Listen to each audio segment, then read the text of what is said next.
Even as the stakes for succeeding in education get higher and higher every year, we're still choosing a mode of teaching that we know only works well for a minority of our children, and it's killing us. It's time to start talking about the most revolutionary option on the table: unleashing our superpower.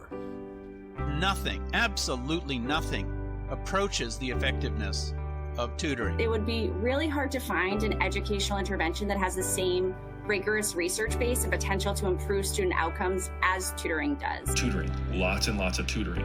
That is going to put them way, way ahead. I'm Giles Leeper. Welcome to Tutoring the Human Superpower. It's the podcast where we try to figure out what would it take to unleash our superpower in the 21st century. To teach in the way that we're really good at teaching and the way that kids are really good at learning. Tutoring. We need to find a way to make our children's generation smarter than we are so they can cope with the world we're giving them. Our ancestors did that for us, and I think it's urgent that we pay it forward. Everybody knows that in the modern world, parenting still has a huge influence on who actually succeeds in school and after school. We tried to build schools that can just work for all kids. I've been one of those people. But in reality, at the end of the day, we know that a lot of the educational burden still falls to parents and guardians. And I think a big part of that is because parents and guardians are in a position to harness the power of tutoring. In fact, some kids get thousands of hours of tutoring before kindergarten even begins. Parents tutor even when we don't realize we're tutoring. When I say this, I get a lot of blank looks. So today we're going to blur what I think is a false line between good parenting and good tutoring. Take this scenario, for example. You have a daughter, and she's 4 years old, and she's just been given an awesome new Lego-style robot for her 4th birthday. Unfortunately, it says it's for 8-year-olds and up, and it looks like it's something that she's going to struggle with. You now have at least 4 options. First, you could leave the present aside for a few years and open it up when she's ready. Or you could let your child open it up independently just to see how far she can get with it on her own. You could open up the present and build the robot for her without involving her at all.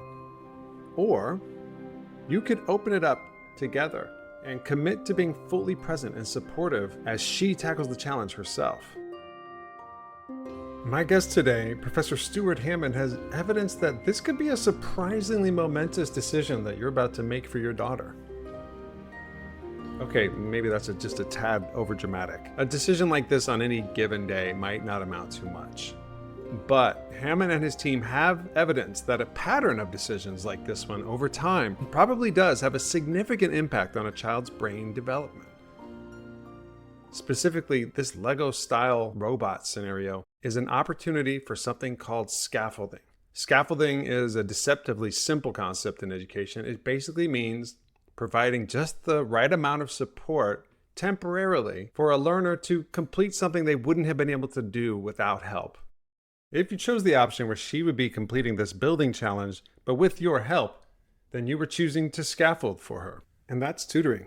In fact, it's one of the most important forms of tutoring. Parental scaffolding has been shown by Hammond's team and other teams also over and over again to actually increase things like a child's working memory, their ability to control their impulsive behaviors, their ability to manage their emotions. These are all components of something we're going to learn a lot about today called executive function. Dr. Stuart Hammond is an associate professor of developmental psychology at the University of Ottawa. I spoke with him to get a deeper understanding of the true meaning of his research and what it means for us as parents and as communities who want to know what would it take to unleash our superpower. Thank you for making the time for this conversation. I've been really looking forward to it. So as you know, I read your article, The Effects of Parental Scaffolding on Preschoolers' Executive Function. So we're going to try to unpack even just the title alone. Yeah. That could be plan.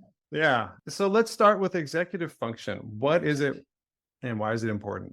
Yeah. So the term executive function comes from a sort of specific perspective in psychology, using the metaphor of the computer to understand human beings. We can also use terms like self regulation, somewhat to mean the same thing as executive function. And even other people have used things like higher order thought and higher order mental functions. And in a moment, I think it'll make sense why scaffolding Okay. might be a good fit to talk about executive function. But executive functions are essentially the idea that, particularly human beings and even as young children, we act in the world, but at some point we get the capacity to start reflecting on our actions or changing them in some way. One big one is inhibition, so stopping something, realizing, either being told or realizing, well, this is, maybe I want to do this right now, but I shouldn't, or I need to stop myself. So that inhibition is commonly identified as an executive function. Things like working memory, so being able to retain some digits in your mind, or a task instructions in your mind, is another commonly identified area of executive function. And this depends a little bit on the model where you're coming from, but the idea that there's some kind of more central workspace that serves as an organizing element that sort of says, okay, right now, because we have these rules, you need to stop what you're doing or continue, or you need to focus on this, or you need to focus on this. And that's usually portrayed as kind of a central executive. And that's really where the name executive function comes from. So the idea is there can be a variety of different functions related to this. Inhibition is really one of the big ones. Working memory is another really big one. But there's some sort of developing central executor that allows even young children, and more so as adults, to organize our behavior, to follow rules. And I mean, executive function has been used to study topics ranging from mathematics, ability to words, to playing sports, like all those rules you have to manage. So it's really seen as this core human capacity to function in a more complex way. All animals, including humans, behave in the world and act in the world, but the idea is that humans have this extra capacity to regulate their behavior in more sophisticated ways over time. And so executive function is trying to get at that. I'm thinking back to the hiring hat that I used to wear, thinking about what we would call soft skills, things like communication abilities, attention to detail. Yeah. These were the things that we were kind of trying to figure out more than did the person know the job only. Yeah. And some theorists' work, executive function is really discussed in terms of problem solving. It's interesting, we use these terms soft and it can come across a bit pejorative, but when you think about executive function as a capacity to problem solve, that's a soft or hard skill. It's very crucial and central skill. Well, I think we've established that it's pretty important. And now we get to the part that's a little dangerous, because as parents, we have an impact on this. And it's, it gets a little close to home. When I became a parent in 2014, the idea of parental scaffolding was not on my radar. So could you talk now about parental scaffolding? Scaffolding, right. So scaffolding, the term, I think, is, you can hear what the metaphor is, which is construction scaffolding. And the idea is, how do you build something when it isn't there in the beginning? Well, then you put some supports around it. And that's sort of the metaphor there, that it's the child or the learner, right? And a parent or someone with more expertise who can provide appropriate structuring or scaffolding to assist the child or learner to build up whatever skill we're talking about here. I think you're maybe scaffolding for me right now, right? Yeah. Once you start thinking about it, you sort of see it all the time and think about even, like how does someone scaffold when they're communicating with someone? Are we sometimes aware, and some people are better at doing this consciously or just sort of as part of their way of living, hey, if you're talking to someone who maybe isn't from your region, you just throw out a bunch of these acronyms for things or names, that's going to be very difficult for that person to understand. Or are you able to say, almost keep in mind, okay, well, this is where this person's at. I'll describe it this way, so they can follow along and that they're engaged. Once you start to think about the concept, you actually start seeing it arising, I think, not just in parent-child interactions or teacher-student interactions, but actually in lots of other interactions as well. Actually, you'll be happy to hear this. I believe the original paper, Wood, Brunner, and Ross, actually uses the term tutoring. And it was looking at mathematics tutoring. And that's, to my knowledge, the first time the term scaffolding was used. So very appropriate link. That's the first time scaffolding was used. As he said, the term scaffolding in the educational sense was coined in the 1976 paper called The Role of Tutoring in Problem Solving. And I thought it was really interesting because this was not a study where researchers were trying to develop new methods for making tutoring more effective or anything like that. This was psychologists observing what tutors do automatically. And what they found, in fact, was that even if you make silly rules to prevent tutors from scaffolding, tutors are going to break them and they're going to scaffold anyway. So, in your study, what was the scaffolding that you observed? So what we used as sort of a measure of scaffolding was we had parent and child come into a research lab. This was in Vancouver in British Columbia, and work on a puzzle that was very abstract. It wasn't a simple puzzle with, pictures on it. So even for an adult, actually, I think adults would not have a huge problem solving the puzzle, but it wasn't completely simple task. But for kids, it was a very challenging puzzle. So we sort of said to parents, well, do this puzzle with your child and try and help them solve it. But, do it as you would do a task at home. And we looked at how parents and kids did that together. And we were interested in seeing, could the child be involved? Not necessarily doing it all themselves. That would be very hard. These kids were 2 initially. We met them again when they were 3 and 4. It wouldn't have been a good assignment if the kid could do it without the parent, right? No. So again, this is really getting into this idea of scaffolding as the skill isn't there yet. And what are the supports being put around that sort of metaphor to allow the child to build up these skills? The parents, did you tell them to scaffold or? We definitely didn't use that term. We just sort of invoked, okay, you and your child are going to do this puzzle together. Have your child attempt to finish it. Kind of assist them as you normally would. So we sort of used terms like assist or help. We didn't give them otherwise really explicit instructions. I just find it interesting that scaffolding is a thing that you don't have to tell us to do. Like, we're just going to do it. You can count on it, Yeah, and actually there's some very interesting culturally oriented research. Culturally, it seems that something like scaffolding exists across all cultures. It really does seem to be a very human activity. According to Hammon and the scholars that he cites, scaffolding does not always look the same in every culture. There's a lot of cultural variation, but scaffolding does exist in every human culture. And this has been pretty well established not by psychologists, but by anthropologists. In a future episode, we're going to speak with an anthropologist named Dr. Shana Lev-Levy about scaffolding that she's observed among hunter-gatherer people. And as we talk with her, we'll learn why being born with this inclination to become good at scaffolding and interested in scaffolding for others has been so important to the success of humanity since our very beginning. This sort of scaffolding style of teaching is something we are basically hardwired to do. It's built into our DNA. Scaffolding could very well be like language. Humans are not born with language, but if we're neurotypical, then we are born with the inclination to acquire language. That doesn't mean, however, that we're all going to be equally skilled with language, and the same is true with scaffolding. Even though it's universal and we all do it, clearly we're not all equally good at it. And that was something that came through in your article. Yeah. So can you talk about the quality of scaffolding? Quality of scaffolding, yeah. So I think if you think about it, a given task, but let's just take the example of this ring puzzle. I mean, there were some adults who essentially finished the puzzle on their own. And the child really wasn't involved in any kind of substantive way at all. Including a child in a task or a learner in a task can make the task much more challenging. You could do it on your own, right? So there is that kind of tug of war there.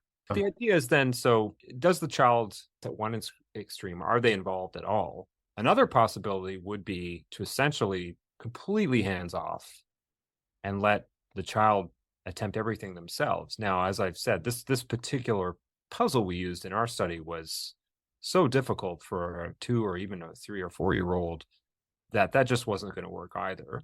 If you think about it that way, of not getting involved in it at all, doing it all yourself, between that, what are some other possibilities? And I think overall, what we identified, at least in our study, as a good scaffolding strategy is certainly to allow the child to get involved with the task, the puzzle in this case, and even sort of, put their hands on the pieces, try and manipulate them, and even maybe allow them to make some mistakes. On the other hand, if you left them on their own too much, they would get overwhelmed and frustrated, have a temper tantrum, or just be totally disengaged. So it's finding this more sweet spot between, okay, I want to get them involved, keep them interested, challenged, but also not allow them to get overwhelmed. So kind of watching that frustration and maybe sitting back at certain times, but then like a wave coming in, maybe offering some more direct support, maybe some modeling.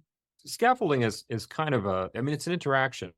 We used to tell our research assistants who were helping us kind of examine the videos and code this data example that sometimes it can be a little misleading if you just think, oh, wow, this parent is really giving lots of advice. And it's almost like you could put your hand over one side of the video, put your hand over the child and say, wow, okay, this parent's really doing a lot.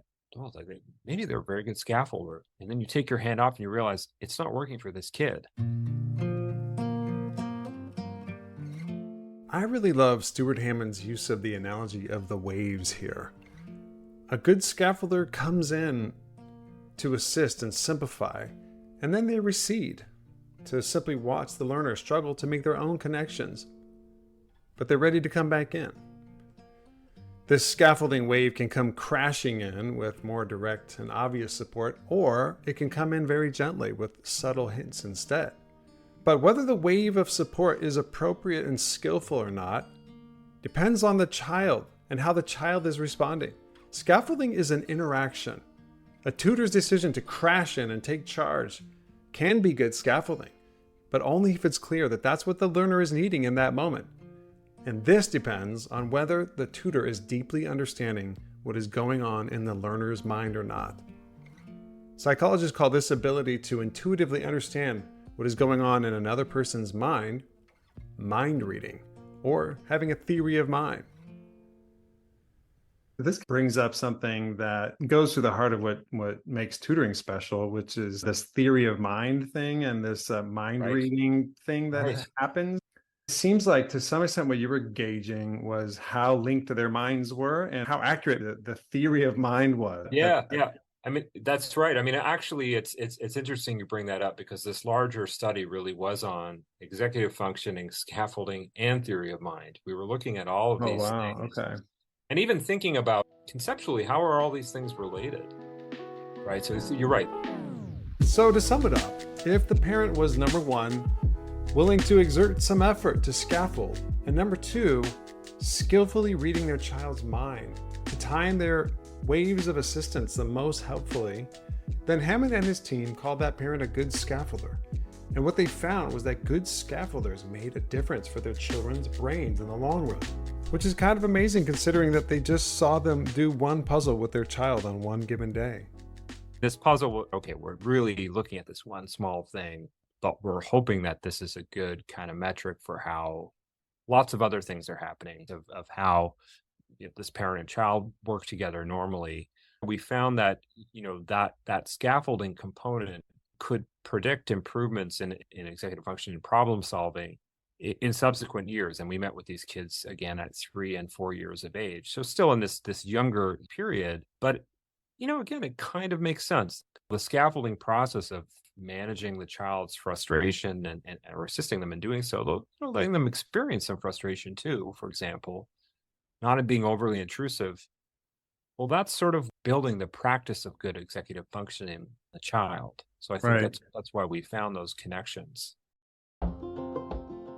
And there have been other studies similar to this one, and basically they've all found the same thing. The finding that the quality of a parent's scaffolding has a causal impact on a child's executive functioning is now pretty well established. Does it seem like then that a person who is going to be a good scaffolder on a puzzle, when they're later teaching a child to take out the trash, actually more steps in that than we might think as adults? Yeah, right. Is probably going to be a better scaffolder when that's the task. Yeah, that's a great question. And I will say that our research didn't expressly examine sort of scaffolding across content. I don't know of a study that's actually expressly addressed that interesting question. Yeah.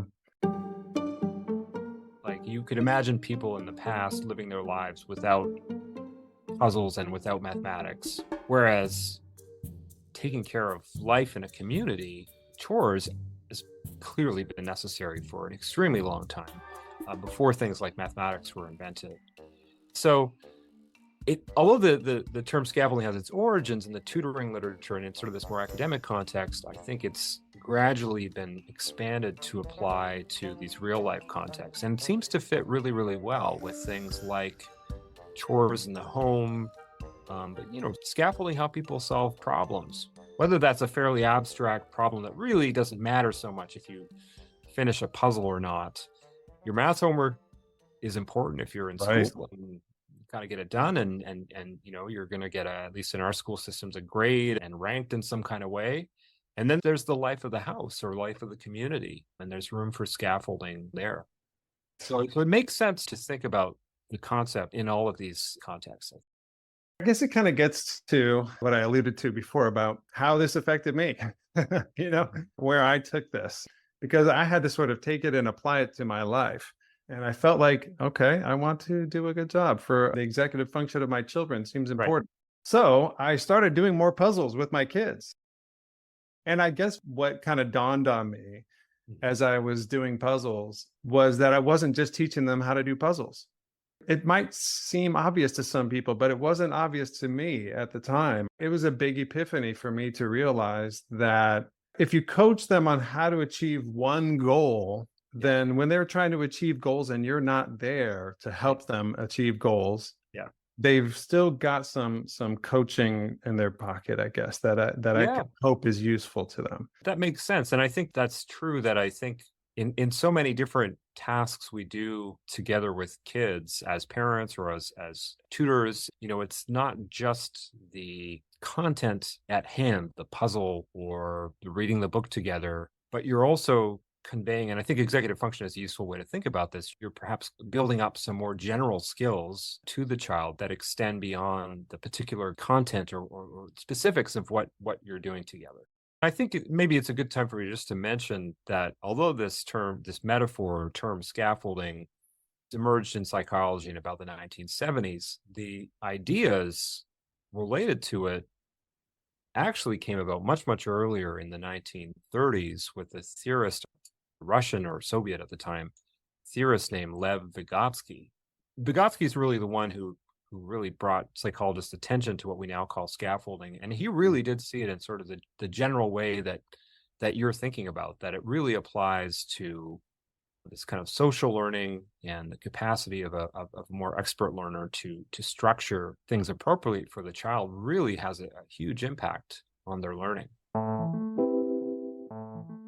If you are a parent who is right now worrying that perhaps you didn't do enough puzzles with your child, please do not let that be your takeaway from this. My wife, Christina, for example, has not done nearly as many puzzles or puzzle-type activities with the kids as I have. But since I've been paying attention to scaffolding as a concept, I've noticed that in many areas of life, she's definitely the better scaffolder between the two of us. She's quicker to pick up on authentic problems our children are having in their lives. She handles relationship problems with things that happen at school, coping with negative feelings like tiredness and boredom. She's more observant and present than I am, and so she scaffolds better about life's problems that have nothing to do with puzzles. These are not the kind of scaffolding episodes that it is easy for a psychologist to videotape in a lab, but that doesn't mean they're less important. If a child has weak executive functioning skills, like perhaps ADHD or other types of challenges, there's nothing in this research to say that that is the parent's fault for not scaffolding enough. Parents do play a role, but there are a lot of other factors as well, including biology. None of this information is meant to shame any parents or make them feel guilty, but I do think that this is important information for parents and community members who care about the success of every child in their community to be aware of. Executive function is about learning to manage your own brain to solve problems or achieve goals. Problems and goals won't always come in the form of puzzles, but they will often be frustrating. They will often require organized and strategic thinking. Impulsive decisions will usually not be the best ones. They may require communicating, asking for help when necessary. As Stuart Hammond says, it makes sense that children who experience a lot of scaffolding will become better at managing their frustration, more organized, more strategic, better communicators, less impulsive. Also, they'll get to experience success with goals that they couldn't have achieved without scaffolding. So they'll get to experience an intrinsic reward for using these executive skills.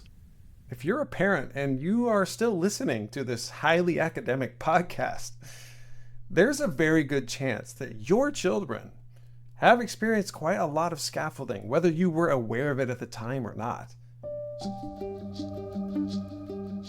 But I've known many parents who were raising children alone and working 2 jobs to pay the bills, make ends meet. I've also known parents struggling with mental health issues and parents who were in prison when their children were growing up. All of these things can disastrously impact both the quality and the amount of scaffolding a child might get when they're growing up. And none of these is the child's fault.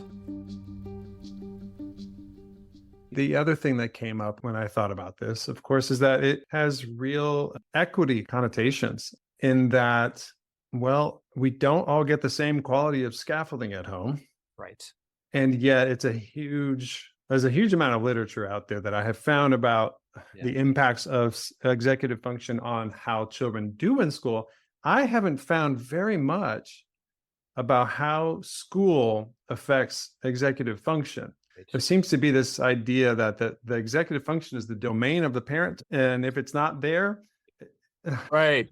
Well, school, although we a lot of us who have been scholarized, our families have been in the schools for many generations now, kind of forget this. School is a very unusual way to organize education. And I know from what you've told me that you found some interesting ways to break out of that and actually really transform schooling into more small group tutoring. But the default school is putting 20, 30, 40 kids of the same age in a room with chairs. It can vary a little bit, but often chairs facing forward to a single expert. And we've got to make all this work. And that, it's interesting to think about the connection of that as a kind of special problems case and all the problems that provides for kids, right? It's like sitting down for 20 minutes, waiting your turn to talk, and really connecting their executive functions to being able to follow those rules in the classroom. And so Clancy Blair and his colleagues have used this concept of school readiness to sort of, I think it's a nice bridge concept of thinking about, well, have these executive functions, have they been sort of organized in a way that they're going to meet the challenges of the special context of the modern or the mass education school? Some parents who have a strong family tradition of school and perhaps even higher education, university or four-year college and so on, probably bring a lot of this to their kids from very early in life. I think it's also thinking a little critically as well about why have we organized schools this way. There are reasons to do some of it, and maybe some of it works great, but maybe there's other things, we can change the kids, but maybe we can change some things in the class or the way we do things to kind of change the problem space a little bit. To me, it seems like as a teacher with classes of 22 students, this kind of mind reading based scaffolding, the really sophisticated scaffolders that you saw in your study, I don't think that kind of thing was possible for me when I was a second grade teacher. I didn't feel in a position to do it. So I would circulate the room and there would be a child really struggling. I didn't have time to dive into their brain. I had to find quick solutions, bearing in mind that somebody else is also struggling. Yeah, I mean, for sure. I think if you think about if good scaffolding, while it has some general principles and you can always apply those, it's not that you can't be a good teacher or include some good teaching or scaffolding techniques in a large class. But of course, when you think about how the concept is organized in this contingency and individual learning and so on, there were real limits too. Mhm. Absolutely.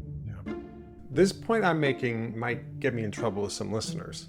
That scaffolding, in its original meaning from the 1976 study on tutoring, cannot be done via traditional classroom teaching, simply because of the number of kids in a traditional classroom. Classroom teachers, as Stuart Hammond pointed out, do use scaffolds and scaffolding techniques a lot, having kindergartners write large letters instead of small ones, like we expect of older students, is a scaffold because it breaks down the challenge of writing and makes it a bit easier, more appropriate for a kindergartner. Good teachers use scaffolds every day. But classroom teachers cannot come in like a wave, perfectly in tune with the individual child's level of frustration or success. Any parent who spent as little time reading their child's feelings and thought processes as a classroom teacher can with 20 students to worry about would have been identified as a bad scaffolder in the Hammond study. That kind of scaffolding that he's talking about, the one based on mind reading and a strong theory of mind, that's what I'm claiming is not possible for a classroom teacher. But the implications of that claim are just enormous. It means that classroom teachers with kids struggling to complete a task cannot do what we know is the absolute healthiest thing to do for a child's brain in that moment: to scaffold patiently and skillfully. I have been that teacher. I have experienced having 6 of my students all frustrated at once and feeling helpless to do what I instinctively wanted to do for them. But I couldn't do what a parent can do. This is not because parents and guardians have some kind of magic that teachers don't have. Teachers just have too many kids to do the best thing for kids because we, their communities, have put teachers in that position. Now, of course, one option for those teachers is to just give kids tasks that won't frustrate them. But that also misses the point of this study, in which they deliberately gave kids things they couldn't do without scaffolding. Because avoiding frustration is also not the answer.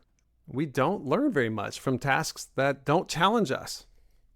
When I quit public school teaching and began to tutor 3 kids at once, I felt this wave of relief. Usually I only had 1, maybe 2 kids struggling to complete something at once, and so I could scaffold for them, even when I didn't know that what I was doing was actually scaffolding. And it made such a difference. It felt so much healthier than just letting kids be frustrated or giving them some dumbed down assignment that they could do independently without scaffolding. It made me want to give every teacher and every child that experience. Well, thank you so much for taking the time out to have this conversation with me. Okay. Hey, that was great. Thanks so much. It was a real pleasure.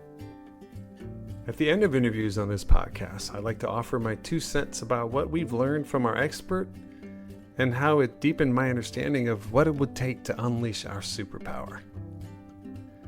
I think it's always helpful to keep the historical context in mind when thinking about these things. And one thing that social scientists generally agree on is that historically education has become more and more important over the centuries. And this creates a burden. The need for each new generation to always be a bit more educated than their parents, just to keep up with the complexification of the world, creates a bigger and bigger burden for families.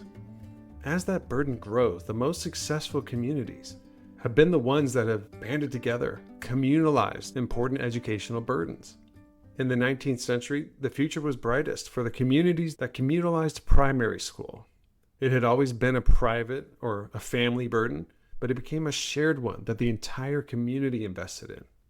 In the 20th century, the most successful communities in the world were those that found a way to communalize the burden of high school. Private high schools were around, and they were funded entirely by parents. But America's success arose from being the first in the world to make high schools communal, supported by the entire community. Public. If kids are trying to accomplish something frustrating for them, the easiest route is to do it all for them or not help at all. Stuart Hammond made that clear for me. Helping kids to solve their own problems and achieve their goals that they couldn't have done without help requires patience and skill, time, energy, And for a family without much time and energy to spare, it is a serious burden. But it's important that somebody does this for every child. Executive function has been found to be more predictive than IQ of how a child will do in school. Measures of intelligence are not as important as measures of executive function in predicting who will succeed in school. Meanwhile, how a child fares in school is becoming more predictive of the quality of a person's life after school. Executive function is becoming high stakes. The decision about how much of the educational burden a community will share in or leave up to individual families is not clear-cut. It's arbitrary. Once in a while, communities step in to take on more of that burden. I believe the future will be brightest for communities that recognize that the burden of scaffolding, the burden of tutoring, must become communal, borne by the entire community, public. In order to unleash our superpower, communities will have to decide that every child in their community deserves the kind of scaffolding that can only be done via tutoring. And that's my 2 cents. I do apologize, my website was down during the last episode, but it's up and running now. gilesleeper.com is up and it has a contact me page. I'd love to hear from you. Thanks for listening, and let's stay in touch.